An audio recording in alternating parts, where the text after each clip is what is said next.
कश्यप जी कहते अरे देवी तब सुनो, मैं तुम्हें एक व्रत बताता हूं। उस व्रत को अगर तुमने नियम पूर्वक कर लिया तो निश्चित ही तुम्हारे घर नारायण ही पुत्र के रूप में आएंगे। और एक पयोव्रत नामक व्रत बताया है कश्यप जी ने। फाल्गुन श्यामली पक्षे द्वादशाहम पयोव्रत। फाल्गुन महीने के शुक्ल पक्ष में प्रतिपदा से लेकर के द्वादशी तिथि तक अगर केवल दुग्ध का आहार लेकर के तू भगवान यज्ञ नारायण की पूजा अर्चना वंदना करेगी तो निश्चित ही तेरे घर भगवान ही पुत्र बन करके आएगा। मैया देखी उस पयोव्रत का बड़े विधिवत ढंग से पालन करती हैं।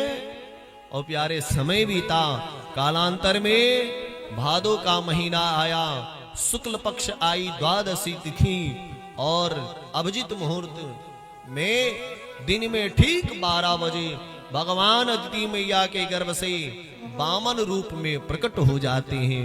बोलिए वामन भगवान की जय हो। तम बटुम वामनम दृष्टा मोदमाना महर्षयः कर्माणि कारयामासु पुरुषकृत्य प्रजापति। वामन भगवान वामन अंगुल के बटुक के रूप में आए हैं, बौना बन करके आए। और जब भगवान वामन रूप में आए ना तो सारे देवता को आह्लाद होता है, आनंद होता है। सारे देवतागण आनंदित हैं, ब्राह्मण तो और प्रसन्न हुए, सारे ऋषिगण प्रसन्न हैं। संत जन कहते, ब्राह्मण जन कहते हमारे कुल को पावन कर दिया, आज धन्य हो गया हमारा जो भगवान वामन रूप में आए। और सारे लोगों ने मिल करके बटुक वामन भगवान का शुभ यज्ञोपवीत संस्कार कराया। जैसा कि आप सभी लोग जानते हैं, ब्राह्मणों का सबसे पवित्र संस्कार यज्ञोपवीत संस्कार है। इस यज्ञोपवीत संस्कार के बाद ही वह ब्राह्मण बालक द्विज कहलाने का अधिकारी होता है।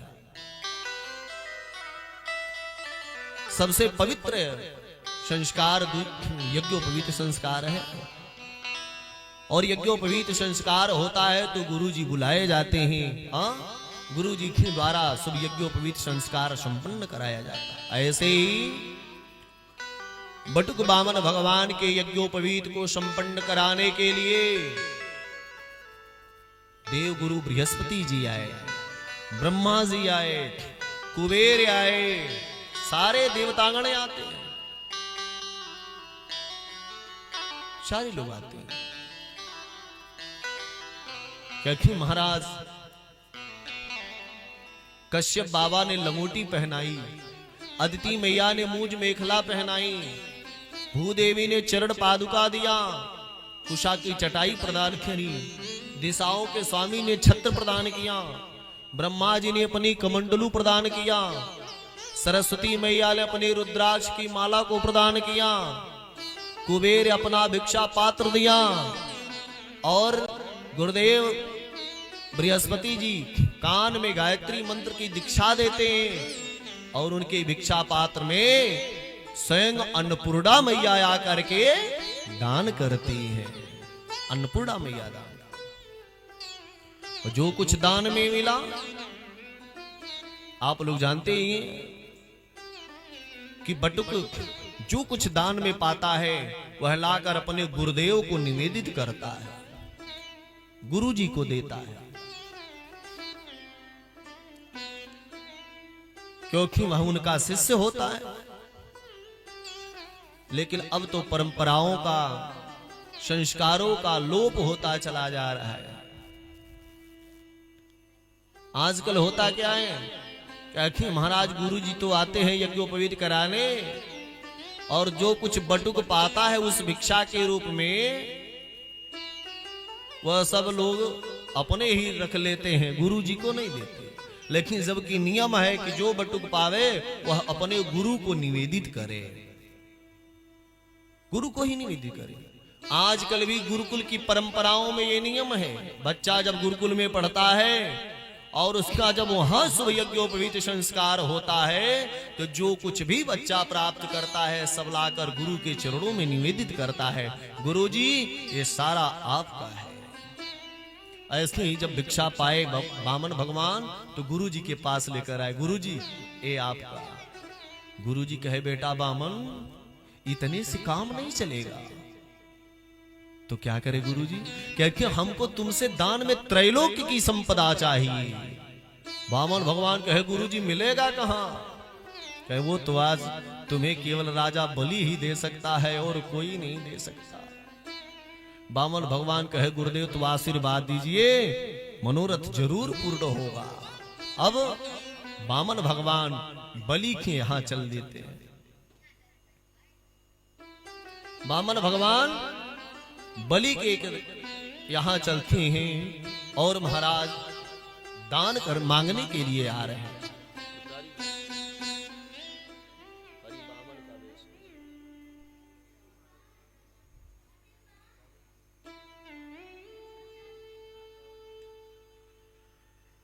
और भगवान बामन बलि के द्वार की तरफ चल देते।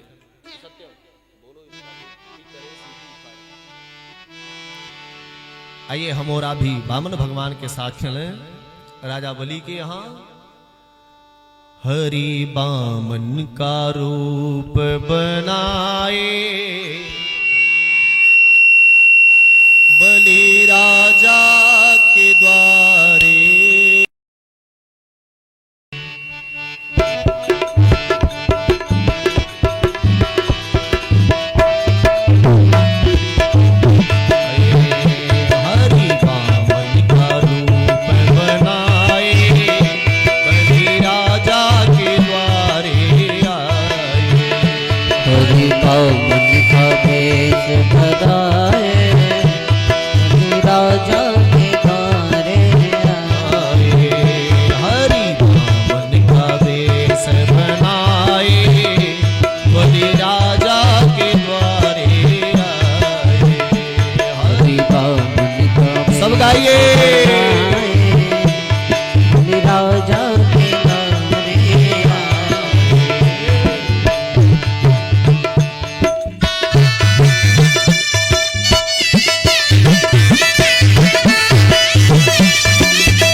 भगवान चल दिए हैं, बलि के यहाँ जा रहे हैं। छोटा सा उनका स्वरूप है और उनके छोटे छोटे हाथ, उनके छोटे छोटे पाँव, छोटे छोटे हाथ, उनके छोटे छोटे पाँव, उनके छोटे छोटे हाथ, उनके छोटे छोटे पाँव, छोटे छोटे हाथ, उनके छोटे छोटे पाँव, पैरों में खड़ाऊं सुहाए, पैरों में खड़ाऊं सुहाए, बलि राजा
स्वरूप है उनका।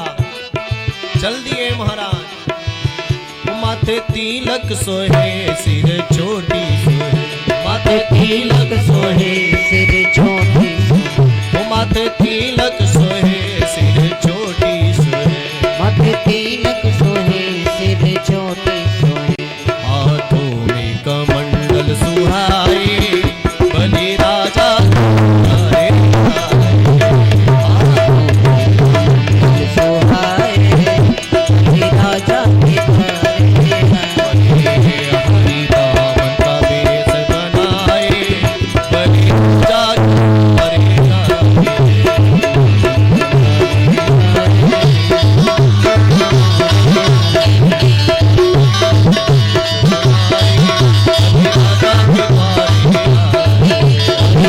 के बलि राजा बलि राजा के बोले वामन भगवान की। वामन भगवान बलि के यहां आ रहे मांगने के। इधर बलि को शुक्राचार्य जी ने कहा कि बेटा बलि, अगर तू इस देवलोक पर हमेशा के लिए रहना चाहता है, स्वर्ग की गद्दी अगर हमेशा के लिए चाहता है, तो भैया बहुमत सिद्ध कर ले। हाँ, बहुमत अगर हो जाएगा तभी तो सरकार चल पाएगी, नहीं तो फिर कोई भरोसा नहीं है कब गिर जाएगा। हाँ ना, यही तो होता है। अगर सत्ता में बरकरार रहना है तो बहुमत होनी चाहिए। शुक्राचार्य जी ने कहा गुरुदेव तो करें क्या? कहें बस 100 यज्ञ कर लो तू। हाँ, कितने यज्ञ करने हैं? 100। क्योंकि भगवान का एक कथन है कि जो शतक्रतु होगा वही अगले मनवंतर में इंद्र बनेगा। तो इसलिए तुम बेटा 100 यज्ञ कर लो, और जिस दिन 100 यज्ञ कर लिए ना तो अगले मनवंतर में तुम ही इंद्र बनोगे, एकदम गारंटी। अब तो महाराज बलि यज्ञ पे यज्ञ करने लगा, खूब यज्ञ कर रहा है। यज्ञशाले में बैठा है और वामन भगवान उसके यज्ञशाले की तरफ चल दिए। यज्ञशाले में बैठा देख रहा है और वामन भगवान को आते देखा, बड़ा गदगद होता है। कहता गुरुदेव लगता है ये साक्षात सूर्य ही बटुक वामन का वेश बना करके हमारे महल पर आ रहा है। इतने में भगवान वामन बलि के पास पहुंच गए, उसके यज्ञशाले पर पहुंच गए। बलि के यज्ञशाले पर आ गए और जब बलि वामन भगवान को देखा तो उनका स्वागत करता है। स्वागतम ते नमस्तुभ्यं ब्रह्मन् किं करवाम ते, ब्रह्मर्षीणां तपः साक्षात् मन्ये त्वार्य वपुर्धरम्। बलि कहते हैं हे ब्राह्मण देवता आपका स्वागत है। स्वागतम ते नमस्तुभ्यं ब्रह्मन् किं करवामि ते। हे ब्राह्मण देवता इस बलि के नगर में आपका स्वागत है, स्वागत है, अभिनंदन है। बताइए आपकी क्या सेवा करूं? मुझे तो ऐसा लगता है कि महाराज अद्यनः पितरस् तृप्ता, आज हमारे पितर धन्य हो गए, आज हमारा कुल धन्य हो गया। आप जैसा ब्राह्मण बालक हमारे महल में आया, हमारे यज्ञशाले पर आया। हमको तो ऐसा लगता है जैसे समस्त ऋषियों का तेज आप में समाहित होकर के हमारे यज्ञशाले पर आ गया। बोलिए महाराज क्या सेवा करूं, आप क्या दान दूं? वामन भगवान माला जप कर रहे थे और कुछ बोल नहीं रहे। बलि शुक्राचार्य जी से कहता कि गुरुदेव ये बोल क्यों नहीं रहे। शुक्राचार्य जी ने कहा कि बलि जब तक माला सुमेरु पर नहीं आ जाती ना तब तक बोला नहीं जाता है। बीच में बोल दे तो माले का उल्लंघन हो जाता है।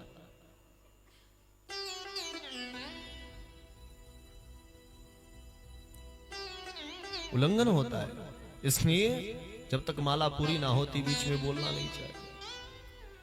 अब तो इसके भीतर और श्रद्धा जगने लगी। इतना छोटा सा बालक है और नियम का इतना पक्का। कहता है महाराज अब तो जरूर आपको कुछ लेना पड़ेगा, बोलिए क्या दान दूं। तो वामन भगवान अपनी माला को पूरी किए।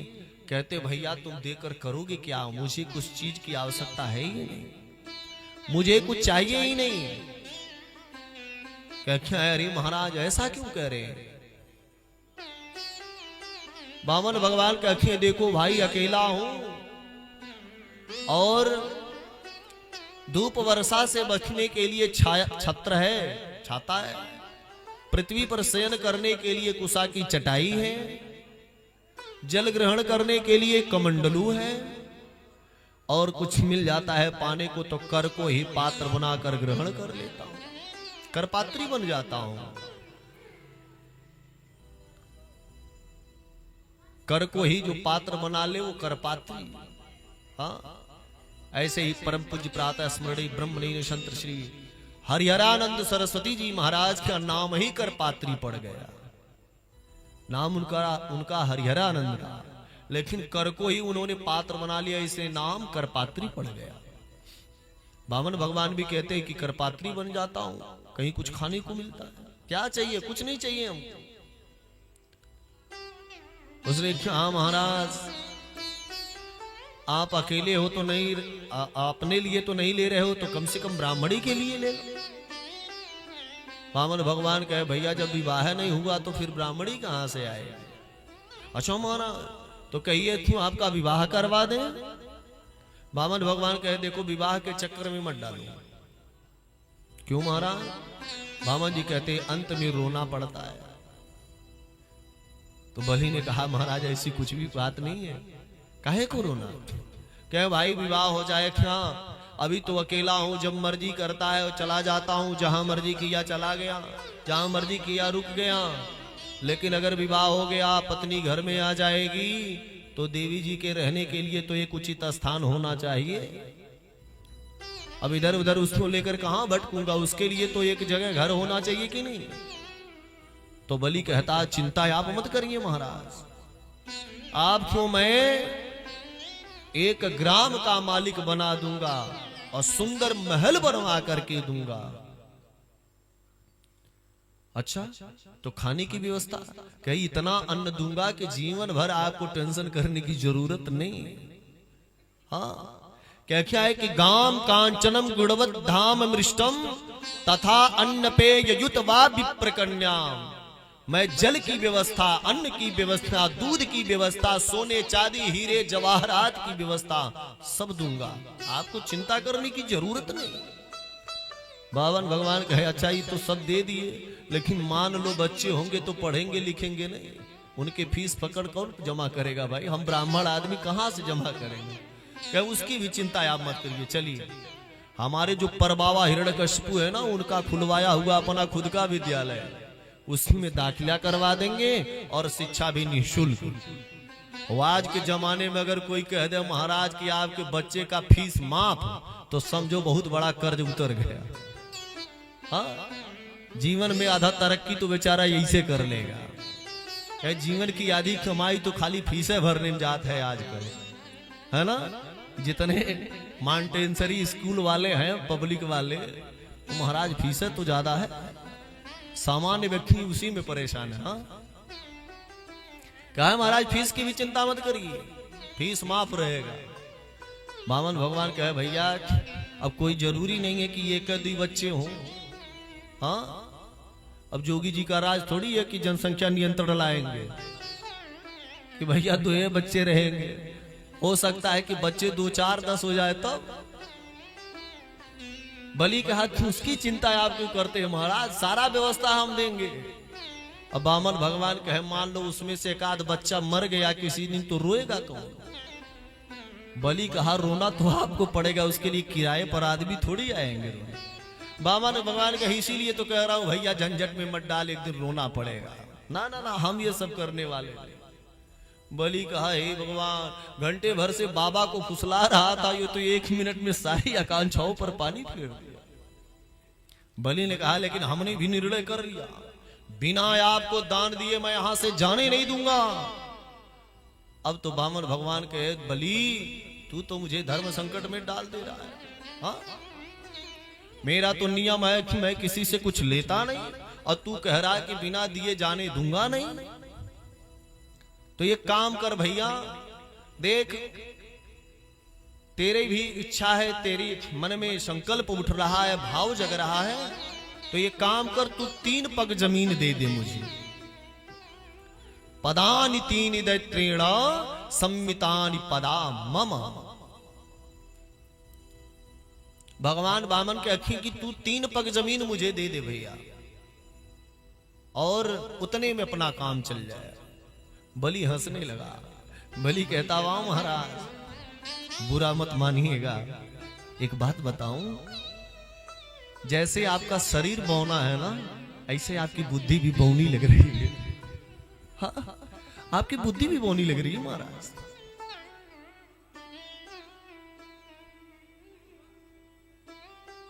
आप त्रैलोक्य के राजा बलि के सामने खड़े हो और दान में बस 3 पग जमीन मांग रहे हो, वह भी अपने पग से।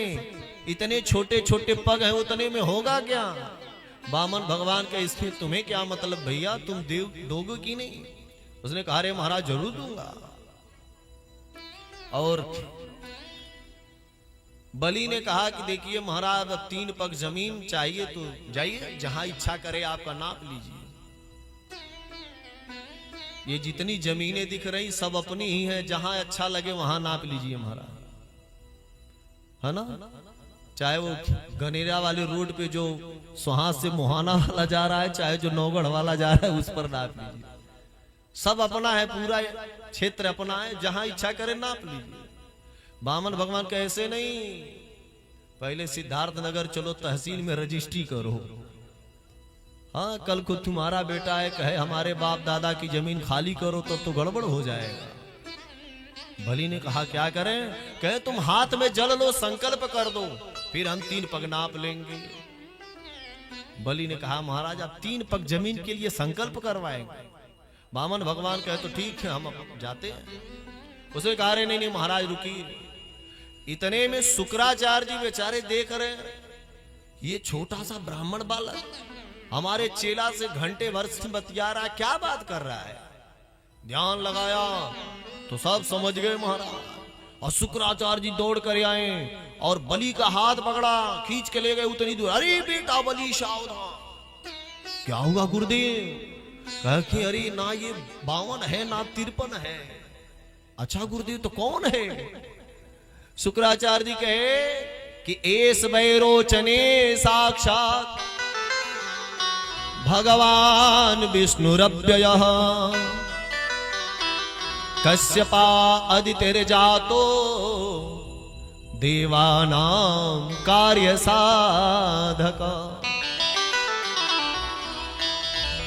शुक्राचार्य जी कहते अरे बलि ना ये 52 है ना 53 है, ये साक्षात विष्णु है जो देवताओं के कार्य के लिए कश्यप और अदिति के यहाँ पुत्र वर्ग की प्रकट हुआ है। बेटा मेरी बात मानो, अभी कुछ बिगड़ा नहीं है। लुट जाओगे, बर्बाद हो जाओगे, सब कुछ लुट जाएगा। मेरी बात मानो और जा करके कह दो महाराज हमने कुछ लेने देने की बात नहीं करी, आप वापस जाओ। बलि ने कहा गुरुजी आप गुरु होकर के हमें झूठ बोलना सिखाएंगे? मैं झूठ बोलूंगा? मुझे बड़ा दोष लगेगा, पाप लगेगा। शुक्राचार्य जी कहे बेटा ज्यादा धर्म की बात मत कर, मेरी बात मान ले, मैं तेरा गुरु हूं। और सुन 9 जगह ऐसे हैं जहां झूठ बोलने से कोई दोष नहीं लगता। 9 जगह कौन कौन सी है? स्त्री सुनर्म विवाहे च वृत्त्यर्थे प्राण संकटे गो ब्राह्मणार्थे हिंसायाम नानृतम स्यात् जुगुप्सितम। 9 जगह हैं जहां झूठ बोलने से कोई दोष नहीं लगता। कौन कौन से? अपनी स्त्री को प्रसन्न करने के लिए। हाँ, अगर स्त्री को प्रसन्न करना है और वहां कुछ झूठी प्रशंसा कर देते हैं महाराज तो कोई दोष नहीं लगता। पत्नी पूछे कि मैं कैसी लग रही हूं, कह अरे एकदम सुंदर दिव्य, इतना सुंदर तो कोई दिखबे नहीं करता है। फिर देखो महाराज गर्मा गर्म 2 कप चाय मिलेगा और कहीं कह दिए महाराज तो है का कथू लागना है वह सुंदर सुंदर, तो देखो 2 दिन तक नहीं मिलेगा, जान लो।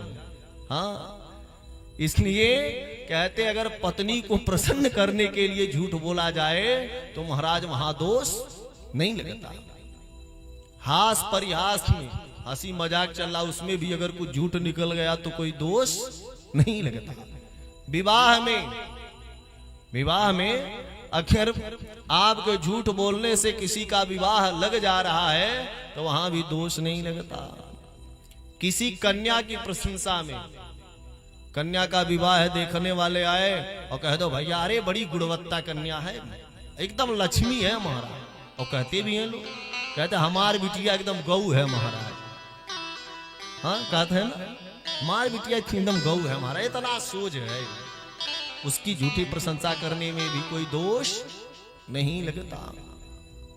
और आजीविका की रक्षा के लिए अगर नौकरी जा रही हो, धन जा रहा हो, तो उसकी रक्षा के लिए झूठ बोलना पड़े तो दोष नहीं लगता।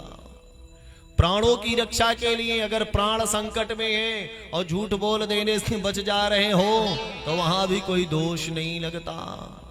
गौ रक्षार्थ, गौ माता की रक्षा में अगर आपके झूठ बोलने से उनकी रक्षा हो जाए तो वहां भी दोष नहीं लगता।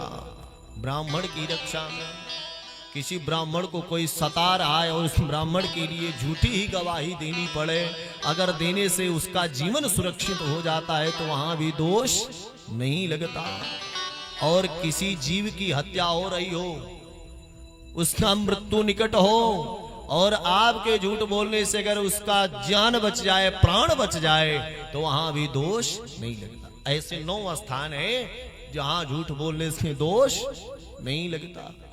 लेकिन अब इसी को आप लोग प्रमाण बना करके दिन रात झूठ मत बोलिएगा। हाँ, अब ऐसा नहीं कि बाबा कह दिया 9 जगह झूठ बोलने से दोष नहीं लगता तो दिन रात झूठे बोलने महाराज। हर जगह ये नियम लागू नहीं होगा। ऐसी जो 9 परिस्थितियां हमने बताया है, केवल इन्हीं 9 परिस्थितियों में झूठ बोलने से दोष नहीं लगता।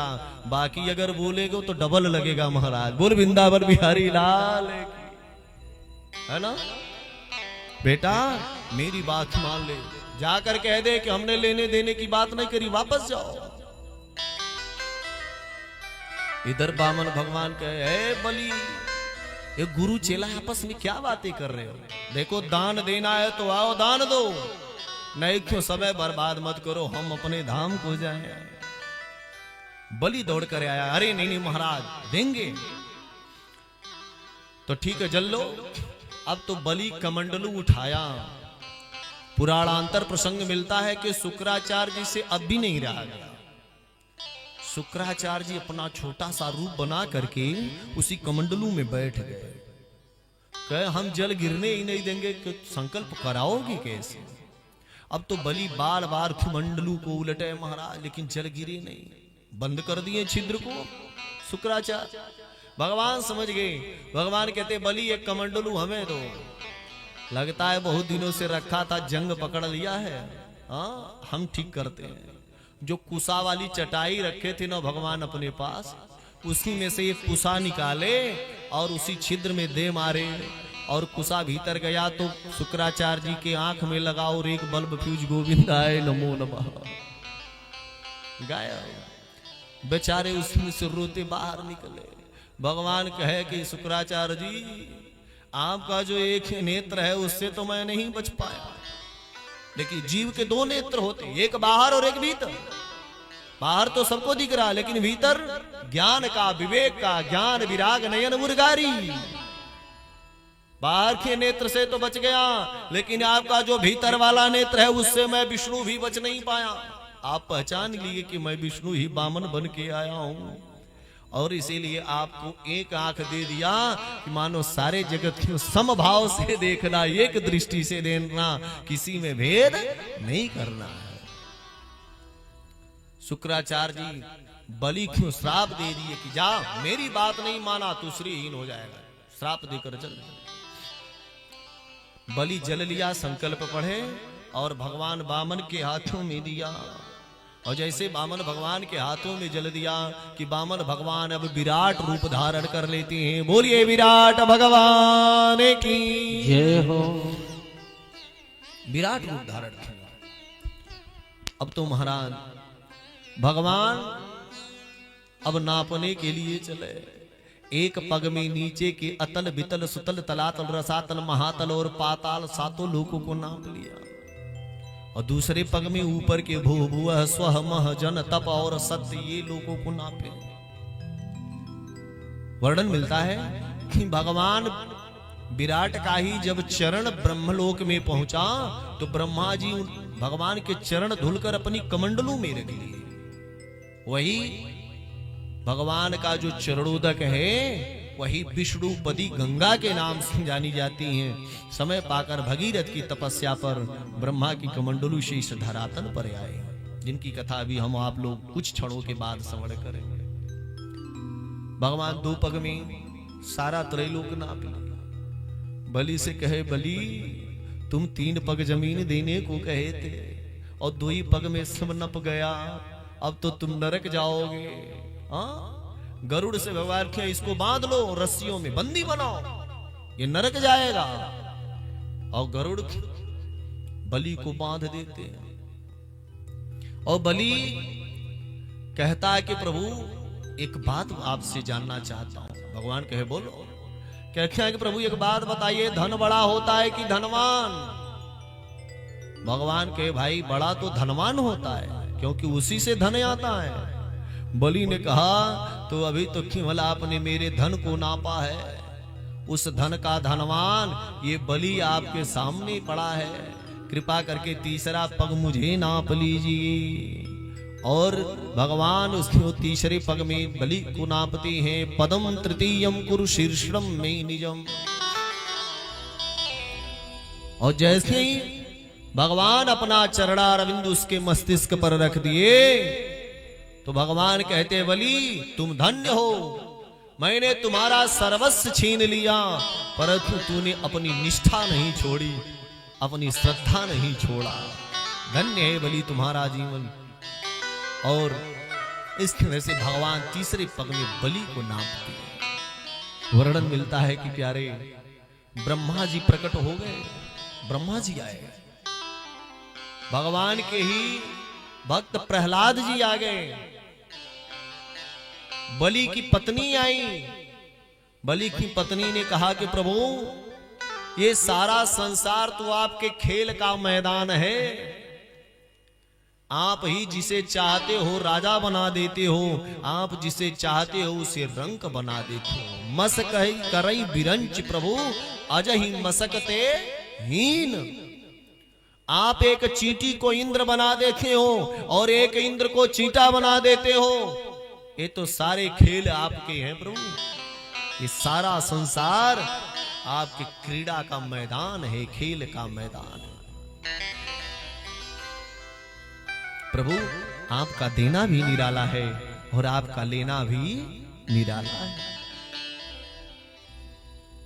आपका देना लेना सब निराला है। प्रभु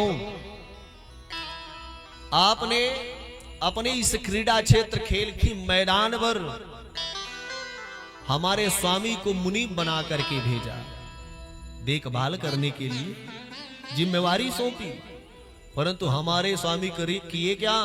हमारे स्वामी खुद को ही उस क्षेत्र का मालिक बनने लगे, इस ब्रह्मांड का मालिक बनने लगी, अहंकार हो गया, जगत के मालिक बनने की चेष्टा करने लगे। ऐसी जब कुबुद्धि आ गई तो प्रभु आप ही एक झटके में सारे धन संपत्ति का हरण कर लिए और फिर ला करके उनको यहां पटक दिए। प्रभु सब किया धरा तो आपका है, आपके द्वारा इस जीव को ये धन संपत्ति वैभव प्राप्त होता है, परंतु इस धन वैभव के कारण जब ये जीव अहंकार में आ जाता है, मद चढ़ जाता है, तो आप ही उसको किसी न किसी बहाने से ले लेते हो और उसके सारे अभिमान को चूर कर देते हो। भगवान बड़ा प्रसन्न भय उन सबके इस व्यवहार पर। ब्रह्मा जी आए, कहे प्रभु जो आपको ये फूल चढ़ा देता है उसे आप सब कुछ दे देते हो, जल चढ़ा दिया, प्रसन्न होकर सब कुछ दे दिया, और ये बलि अपना सर्वस्व दे दिया, अपने आप को निछावर कर दिया, और फिर भी रस्सियों में बांध कर इसको पटकवा रखे। अब तो इसको छोड़ दीजिए। भगवान बलि को बंधन से मुक्त करके प्रहलाद जी आए। प्रहलाद जी कहते प्रभु मेरा पोता है, इसके अपराध को क्षमा कर दीजिएगा, इसके अपराध को क्षमा करिए प्रभु। भगवान गदगद हो गए और भगवान कहते कि प्रहलाद जिसके ऊपर मैं कृपा करता हूं ना, पहले उसके भीतर के सारे अभिमान को चूर चूर कर देता हूं, उसके अहंकार को दूर कर देता हूं, ताकि वो मेरा कृपा पात्र बन सके। भाई आपके पास एक लोटा है और उस लोटे में समुद्र का खारा जल भरा पड़ा है। हाँ, समुद्र का खारा जल भरा पड़ा है। अब आपको उसी में गंगा जल लेना है तो ले पाएंगे? कब लेंगे? जब उस खारे जल को आप खाली करेंगे, लोटे को खाली करेंगे, तभी तो गंगा जल ले पाएंगे। ऐसे ही भगवान कहते हैं इस जीव के भीतर जो अभिमान का ये खारा जल था उसको मैंने आज खाली कर दिया, और तब जाकर के ये मेरा कृपा पात्र बना है। अब मैं इसके ऊपर कृपा कर रहा हूं, कृपा कर रहा हूं। और भगवान कहते हैं कि बलि तू इंद्र बनने की चेष्टा लेकर ये यज्ञ कर रहा था, मैं तुझे आशीर्वाद देखा हूं कि तू अगले मनवंतर में तू ही इंद्र बनेगा, और तब तक के लिए तू सुतल लोक जाकर के सारे सुख वैभव का भोग करेगा। ऐसा बलि को आशीर्वाद दिए।